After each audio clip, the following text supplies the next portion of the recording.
యుద్ధం మన వంటింట్లో మంట పెట్టేసింది. దేశంలో వంట గ్యాస్ సిలిండర్ల కొరత నశాలానికి అంటేసింది. బ్లాక్ మార్కెట్లో కమర్షియల్ సిలిండర్ ఒక్కోటి 4-5 వేల దాకా పలకడంతో రాష్ట్ర వ్యాప్తంగా హోటల్స్ అన్ని మూతపడే ప్రమాదంలో పడ్డాయి. ఏపీలో అయితే బచావ్ అంటూ గవర్నమెంట్ కాళ్ల మీద పడ్డాయి హోటల్ మేనేజ్మెంట్లు. AP star hotels, Vijayawada hotels సంఘాల జేఏసీ నాయకులు సివిల్ సప్లైస్ డైరెక్టర్ నూపూర్ అజయ్ని కలిసి వినతి పత్రం సమర్పించాయి. కమర్షియల్ సిలిండర్ల కొరతపై దాదాపు 20 నిమిషాల పాటు చర్చించారు. 3 కీలక పాయింట్లపై ఓ నిర్ణయానికి వచ్చారు. ప్రతిరోజు ఉదయం 10 నుండి రాత్రి 10 వరకు మాత్రమే హోటల్స్ రన్ చేయాలి.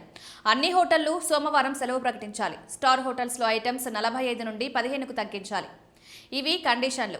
నేడు రేపు జీవో రిలీజ్ అవుతుంది. సోమవారం సెలవు విషయంలో మాత్రం సడలింపు జరగొచ్చు. ఎందుకంటే రాష్ట్రం మొత్తం మీద సోమవారం హోటళ్లు మూసేస్తే కస్టమర్లు ఇబ్బంది పడే ప్రమాదం ఉంది.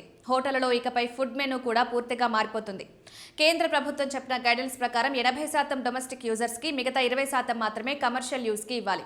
కనీసం 50% ఎల్పీజీ అయినా కేటాయించాలని వేడుకుంది హోటళ్ల జేఏసీ. కానీ డిమాండ్కి తగ్గ సరఫరా లేక కొరత ఏర్పడింది గనక హోటల్ యాజమాన్యాలు మంకుపట్టు పట్టడం లేదు. కాకపోతే ఆ 20% కోటా కూడా పెద్ద హోటళ్లకే వెళ్తోందని చిన్న హోటళ్ల గగ్గోలు.